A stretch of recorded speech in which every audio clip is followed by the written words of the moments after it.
Shalom, selamat pagi.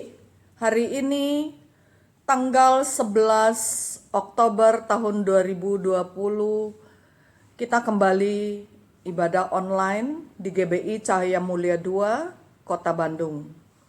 Mari kita sepakat masuk ke dalam doa. Bapa Surgawi, hamba-Mu akan menyampaikan kebenaran firman Tuhan. Mohon Roh Kudus mengurapi hamba-Mu, juga mengurapi setiap telinga yang mendengar, sehingga setiap kami bertumbuh menjadi kuat, beriman, berdasar, kokoh, teguh, tangguh di dalam Tuhan Yesus.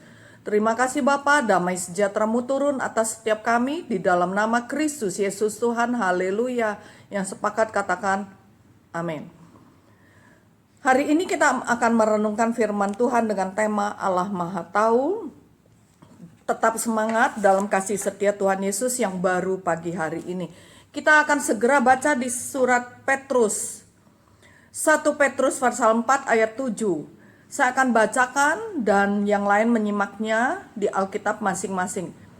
Kesudahan segala sesuatu sudah dekat. Karena itu kuasailah dirimu dan jadilah tenang supaya kamu dapat berdoa. Amin. Saudaraku yang kukasihi dalam Tuhan Yesus, situasi kondisi saat ini di sekeliling kita, di depan, di belakang, kiri, kanan kita, lingkungan kita, kota kita, negara, bangsa negara kita yang sangat kita cintai, sungguh-sungguh sangat membingungkan, sangat mencemaskan, sangat menakutkan bagi kita semua. Bahkan bahasa latas sehari-hari mengatakan sampai semua paranoid. Nah, kita bertanya-tanya dalam hati kita, kapan sih berakhir? Mengapa bisa begitu? Dan saya harus bagaimana? Mungkin kita mengatakan, sungguh-sungguh membingungkan. Hari ini kita mau merenungkan bahwa sungguh-sungguh Tuhan tahu segala sesuatunya. Tuhan mengendalikan segala sesuatunya. Dan dalam hati tetap manusia bertanya-tanya, krisis ini kapan selesai? Krisis ini menimbulkan begitu banyak pertanyaan, begitu banyak penderitaan, begitu banyak dilema-dilema yang membuat kita merasakan di depan abu-abu, di depan sedang hujan besar, di depan sedang kabut tebal. Tapi satu hal yang kita perlu sungguh-sungguh merenungkan bersama-sama, sepakat di dalam Tuhan. Pagi hari ini kita merenungkan apa yang harus kita lakukan. Bukan mengapa begitu, mengapa begini, tapi kita perlu sungguh-sungguh merenungkan apa yang harus kita lakukan, alias survive. Sungguh-sungguh bisa memberi keuntungan, juga melakukan segala sesuatunya di dalam Tuhan. Pertama, di dalam 1 Petrus pasal 4 ayat 7 mengatakan kita harus tenang. Kita harus tenang. Kuasailah dirimu, artinya jangan tegang, tapi kita harus bisa menguasai emosi kita. Kita harus bisa memanage, mengendalikan emosi kita, dan jadilah tenang. Jadilah tenang, biar sungguh-sungguh dalam ketenangan itu damai sejahtera Tuhan turun atas setiap kita. Damai sejahtera Tuhan kalau sungguh ada dalam setiap kita, hikmat Tuhan pun ada dalam diri kita. Apalagi kalau kita melakukan Amsal pasal 3 ayat 6, melibatkan Tuhan dalam seluruh aspek bidang kehidupan kita. Dan firman Tuhan mengatakan, supaya kamu dapat berdoa. Ternyata hanya orang yang tenang baru dia bisa berdoa. Orang yang tidak tenang, dia tidak akan bisa berdoa. Boro-boro berdoa, lupa sama Tuhan. Nah, saat dia tenang, dia bisa berdoa. Dalam berdoa, curhat kepada Tuhan, teriak keras-keras kepada Tuhan, dan Tuhan mengatakan di 2 Korintus pasal 12, 2 Korintus pasal 12 ayat 8 sampai ayat 10 firman Tuhan mengatakan, tentang hal itu aku sudah 3 kali berseru kepada Tuhan, supaya utusan iblis itu undur daripadaku. Rasul Paulus mengatakan dia sudah teriak 3 kali kepada Tuhan, supaya gojlokan iblis dalam kehidupannya yang membuat dia menderita itu mundur daripada Tuhan. Ayat 9 dikatakan, jawab Tuhan kepadaku, kunya itu Rasul Paulus, cukuplah kasih karuniaku bagimu, sebab justru dalam kelemahanlah kuasaku menjadi sempurna. Sebab itu terlebih suka aku bermegah atas kelemahanku, supaya kuasa Kristus turun menaungi aku. Karena itu aku senang dan rela di dalam kelemahan, di dalam siksaan, di dalam kesukaran, di dalam penganiayaan dan kesesakan, oleh karena Kristus. Sebab jika aku lemah, maka aku kuat. Artinya Tuhan selalu ada di sekeliling kita. Tuhan mengendalikan semua. Tuhan tahu apa yang kita alami. Dan Tuhan pasti menyertai setiap kita, karena dikatakan dengan jelas, cukuplah kasih karuniaku bagimu. Artinya Tuhan masih memberi kesanggupan kita menjalankan semua itu. Bagian kita berdoa, bertekun, curhat kepada Tuhan, dan melibatkan Tuhan dalam seluruh aspek bidang kehidupan kita. Itu poin kedua. Poin ketiga, di dalam ketenangan itu kita bisa mengatur segala sesuatunya. Kita bisa memanage segala sesuatunya karena kita memiliki keluarga. Keluarga harus kita atur dengan hikmat daripada Tuhan, biar segala sesuatunya bisa tetap berjalan dengan baik. Mengatur anggota keluarga kita, mengatur apa yang harus kita kerjakan, mengatur segala kesehatan kita, makanan kita, minuman kita, terutama keuangan kita. Mungkin kita mengatakan, wah dia di PHK, wah dia udah kehilangan kerjaan, dia terpaksa tutup toko, dia terpaksa tutup pabrik, pabriknya harus off karena sudah tidak ada dana untuk perputaran dan lain sebagainya. Itu hanya yang terekspresif. Yang tidak terekspresif itu adalah manusia batiniah kita yang bersangkutan, berhubungan langsung dengan Tuhan, dan Tuhan memberi hikmat bagaimana memanage kehidupan kita. Yang pasti Tuhan mengatakan, kasih karuniaku cukup untukmu. Kita mengatur keuangan kita yang mungkin tidak banyak itu. Kayaknya seluruh dunia mengalami hal yang sama. Keuangan yang tidak banyak itu. Pertama, keuangan yang harus kita atur adalah dalam kondisi saat ini yang membingungkan, bukan hanya pandemi, begitu banyak isu yang mengatakan akan mengalami ini dan itu. Tetap kita harus tenang, jangan tegang, supaya kita bisa berdoa. Dalam doa kita melibatkan Tuhan, dan Tuhan memberi hikmat untuk kita mengatur, terutama dana. Orang mengatakan UUD, ujung-ujungnya duit. Tidak selalu utama duit, tapi tanpa duit segala sesuatunya tidak bisa berjalan. Yang pasti pertama, kita jangan lebih gede pasak daripada tiang. Jangan lebih besar pasak daripada tiang. Yang biasanya primer, sekunder, dan tabungan itu mungkin kondisi saat ini sekunder bisa diminimalis. Bahkan dalam kondisi tertentu bagian sekunder itu harus sementara ditiadakan dulu. Primer tetap berjalan, tapi primer, kebutuhan pokok pun diminimalis, disederhanakan. Bukan mengatakan 4 sehat 5 sempurna dibuang, bukan.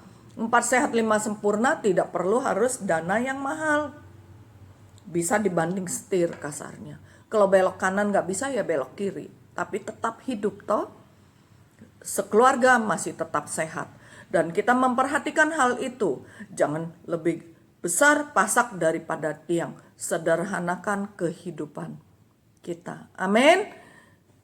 Semuanya harus di-upgrade dalam kondisi begitu.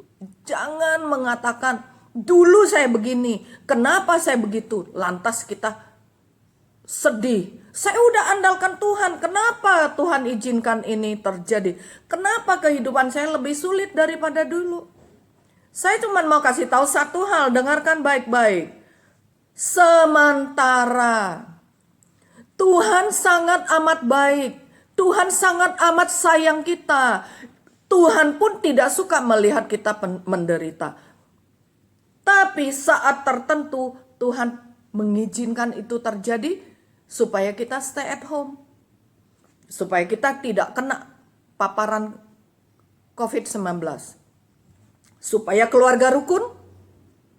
Supaya kita diam di rumah, kita lebih sehat. Dan yang pasti satu hal. Sekian lama banyak antara kita lupa kepada Tuhan. Lupa melibatkan Tuhan. Kondisi saat ini kita diingatkan direct ke atas. Ingat Tuhan, teriak pada Tuhan, berdoa pada Tuhan, mengatur segala sesuatunya. Dan diingatkan, jangan lupa khotbah saya 2 minggu yang lalu, segala sesuatunya daripada Tuhan, oleh Tuhan, untuk Tuhan, hormat bagi nama Tuhan. Amin. Bertekun di dalam Tuhan, atur budgetmu. Yang dulu biasa saya lakukan, sekarang sementara tidak perlu lakukan. Atur keuangan kita. Libatkan Tuhan dalam kehidupan kita. Pasti yakin dan percaya kehidupan kita tetap akan berjalan. Minyak daripada Tuhan itu seperti janda di Sarfat tidak ada habis-habisnya. Itulah mujizat kehidupan di dalam Tuhan. Upgrade keuangan kita. Jangan lupa, pertama tetap persepuluhan kepada Tuhan. Kebutuhan primer diutamakan. Kebutuhan sekunder sementara dikosongkan, tetap ada tabungan. Amin. Tetap ada tabungan. Jangan lupa, khotbah gembala sidang minggu yang lalu, selebihnya kita yang pakai. Betapa baiknya Tuhan. Betul nggak? Tetapi kadang kita masih nggak puas. Itulah manusia. Oleh karena itu tiap minggu rajin-rajinlah. Jangan lupa mendengarkan khotbah. Tiap hari saat teduh merenungkan firman Tuhan. Siang dan malam. Maka apapun yang kau lakukan akan terlaksana dengan baik. Poin pertama tadi, harus tenang. Biar damai sejahtera Tuhan turun atas kita. Supaya kita bisa berdoa. Dalam berdoa, Tuhan memberi hikmat, kita mengatur keluarga kita, mengatur kesehatan kita, utamanya mengatur keuangan kita, sehingga dapur tetap ngepul, dikatakan oleh masyarakat. Atur keuangan dengan baik, jangan lebih besar pasak daripada tiang. Ingat baik-baik, jangan lebih gede pasak daripada tiang. Nah, dan Tuhan mengatakan kasih karunia Tuhan cukup untuk setiap kita. Dalam kelemahan kita, kekuatan Tuhan dinyatakan. Amin. Nah, sikon sekarang ini tidak perlu kambing hitamkan. Siapa sih? Siapa yang salah? Kenapa bisa begitu? Tidak perlu bertanya hal itu lagi. Yang pasti di Injil Yohanes pasal 9, Injil Yohanes pasal 9 ayat 2 dan ayat 3 dikatakan demikian. Murid-muridnya bertanya kepadanya, "Rabi, siapakah yang berbuat dosa? Orang ini sendiri atau orang tuanya? Sehingga ia dilahirkan buta." Ayat 3, jawab Yesus, "Bukan dia dan bukan juga orang tuanya. Tetapi karena pekerjaan Allah harus dinyatakan di dalam dia." Dengar baik, saya ulangi baca. Bukan dia dan bukan juga orang tuanya. Tetapi karena pekerjaan Allah harus dinyatakan di dalam dia. Kondisi saat ini pekerjaan Allah harus dinyatakan dalam kondisi ini. Dan pasti pemulihan akan lebih bagus daripada sebelumnya. Kesehatanmu akan lebih bagus, engkau lebih bertumbuh di dalam Tuhan. Mujizat berkat selalu terjadi dalam kehidupan setiap kita setiap hari. Sehingga kita bisa tetap eksis sampai saat ini. Amin. Jadi nggak perlu bertanya, kenapa sih ada kondisi begitu? Jalannya aja. Andalkan Tuhan. Baca firman Tuhannya. Dikatakan kondisi saat ini tidak perlu bertanya. Ini dari siapa? Ini untuk siapa? Mengapa bisa begitu? Injil Yohanes pasal 9 ayat 2 dan 3 jelas mengatakan bukan dia dan bukan juga orang tuanya. Tetapi karena pekerjaan-pekerjaan Allah harus dinyatakan di dalam dia. Amin. Jadi kalau kita udah baca firman Tuhan yang menjawab demikian, kita bersyukur. Ternyata Tuhan sudah klarifikasi semuanya. Dikatakan pekerjaan Tuhan harus dinyatakan. Amin. Pekerjaan Tuhan harus lebih besar daripada segala sesuatunya. Dan Tuhan maha tahu. Maha tahu bagaimana batas kemampuan kita. 1 Korintus pasal 10 ayat 13 dikatakan Tuhan tahu batas kemampuan kita. Sehingga Tuhan masih izinkan hal ini terjadi dan berlangsung. Artinya Tuhan tahu kemampuan kita. Kapan sih kita nggak kuatnya diberi kekuatan? Kapan sih harus limit time-nya? Tuhan juga tahu. Expired day-nya Tuhan juga tahu. Itu poin yang keempat. Jangan bertanya-tanya, jangan kambing hitamkan. Mungkin kita merasakan, mengapa sih? Karena kenapa? Nggak boleh bertanya. Bapak Ibu yang kukasih dalam Tuhan, makin hari kita makin bertanya, kita makin kesel. Makin hari kita makin tanya, kita makin sedih. Makin hari kita makin bertanya, kita makin akan parno. Akhirnya imunitas kita turun. Kesehatan kita nggak baik, kita nggak akan fokus bekerja. Kita nggak akan fokus melayani Tuhan. Kita nggak akan fokus sungguh-sungguh bertumbuh di dalam Tuhan. Sehingga kita jatuh sakit. Dan kita kerja segala sesuatu dengan sangat sungut-sungut dan ngomel. Itu tidak akan menghasilkan sesuatu yang baik untuk kerajaan surga dan untuk setiap kita. Oleh karena itu tidak perlu bertanya, baca firman Tuhan. Firman Tuhan jelas mengatakan pekerjaan Allah harus dinyatakan di dalam kita. Di dalam kehidupan saat ini. Di dalam dia, di dalam kita. Oleh karena itu fokus saja kepada Tuhan, bertekun, berdoa. Itu jauh lebih bahagia, jauh lebih berfungsi bagi kehidupan kita. Saat kita bertekun di dalam Tuhan, saat kita fokus di dalam Tuhan, hari demi hari berlalu dengan demikian cepatnya dan tanpa kita sadari waktu Tuhan sudah tiba. Kita akan bertatap muka beribadah kembali di gedung gereja. Kita akan melayani Tuhan kembali dengan tubuh yang sehat karena kita mengandalkan Tuhan. Tuhan mau kita bergantung full, tidak setengah-setengah. Tidak seperempat, tidak 3/4, tidak 90%, 100%. Saat kita bergantung sepenuhnya di dalam Tuhan, 100%. Kita dalam kota bentengnya Tuhan. Kita terlindung, kita diluputkan, kita terlindungi, kita diberkati, kita akan sehat. Amin. Jadi jangan keluar dari kota bentengnya Tuhan. Tapi dengar baik, kita harus keluar dari zona nyaman. Oleh karena itu Tuhan izinkan saat ini ada kondisi pandemi ini. Tuhan mau kita bergantung kepada Tuhan. Tuhan mau kita tenang. Tuhan mau kita andalkannya. Tuhan mau kita fokus kepadanya. Tuhan mau kita upgrade kehidupan kita yang sekian lama terlalu nyaman. Dan di-upgrade supaya kita ingat bahwa segala sesuatunya itu daripada Tuhan. Sehingga kita tidak berdosa hati, kita tidak berdosa lidah. Nah, poin kelima, percaya Allah Immanuel beserta selalu dengan kita 24 jam setiap hari. Sepanjang minggu, sepanjang bulan, sepanjang tahun, sepanjang seluruh kehidupan kita, Allah Immanuel beserta kita. Kalau Allah Immanuel beserta kita, apalagi yang kita takut? Bangsa Israel di padang gurun aja tiang api, tiang awan mengikutinya. Berarti dalam pemeliharaan Tuhan. Siang ada tiang awan, malam ada tiang api. Saat ini kita sedang menjalani hal itu. Pagi hari mereka pungut mana surgawi. Oleh karena itu jangan bangun terlalu siang Bapak Ibu yang kukasih dalam Tuhan. Bangun lebih awal. Terima kasih setia Tuhan yang baru. Itulah mana surgawi. Tuhan selalu menjaga kita dengan pasukan malaikat Tuhannya.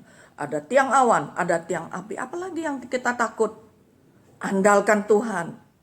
Saat kita andalkan Tuhan, segala yang terjadi mendatangkan kebaikan bagi setiap kita.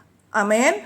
Tuhan mengizinkan segala sesuatu terjadi tidak melampaui kekuatan kemampuan kita. Allah kita setia, Dia memberi solusi kepada kita. Saat kondisi ini belum selesai, Tuhan memberi kekuatan kemampuan. Tuhan memberi pekerjaan yang pas untuk kampung tengah kita. Amin. Saat limit time itu datang, kita penuh sukacita, kita mengalami pertumbuhan. Kita mengalami sukacita yang bertumbuh dalam Tuhan. Kita mengalami kesehatan yang jauh lebih bagus dari dulu. Amin. Sehingga kita bisa menghargai betapa waktu di gedung gereja itu saya terlalu banyak menyia-nyiakan waktu. Saya terlalu banyak gosip, saya terlalu banyak ini dan itu. Nah, saat pemulihan itu terjadi, semua itu sudah lewat. Dan hidup kita upgrade, bertumbuh di dalam Tuhan. Saat bertemu dengan saudara seiman, saat bertemu dengan saudara sepelayanan di dalam Tuhan, kita saling sayang, saling mengampuni. Amin. Yang pasti, Tuhan izinkan terjadi untuk mendatangkan kebaikan bagi kita. Amin. Dan kita merenungkan hari ini. Merenungkan bagaimana Allah Immanuel, Allah yang maha tahu selalu ada dalam diri kita. Dalam kehidupan kita, jangan ke kiri, jangan ke kanan. Tidak perlu lagi banyak bertanya. Amin. Terima kasih. Tuhan Yesus memberkati kita semua. Shalom. Kita berdoa. Bapa Surgawi, hamba-Mu sudah selesai bicara. Biar Roh Kudus memetraikan setiap firman Tuhan. Supaya kita bertumbuh di dalam Tuhan. Dan kami sangat yakin dan percaya. Kami mau tenang supaya kami bisa berdoa. Kami mau menguasai diri kami supaya kita bisa memanage segala sesuatunya di dalam Kristus Yesus Tuhan. Terpuji, dipermuliakan nama-Mu Bapa. Di dalam nama Kristus Yesus Tuhan. Haleluya. Yang sepakat katakan amin. Tuhan Yesus memberkati kita. Selamat berhari Minggu dengan keluarga yang tercinta. Sampai jumpa pekan yang akan datang. Amin.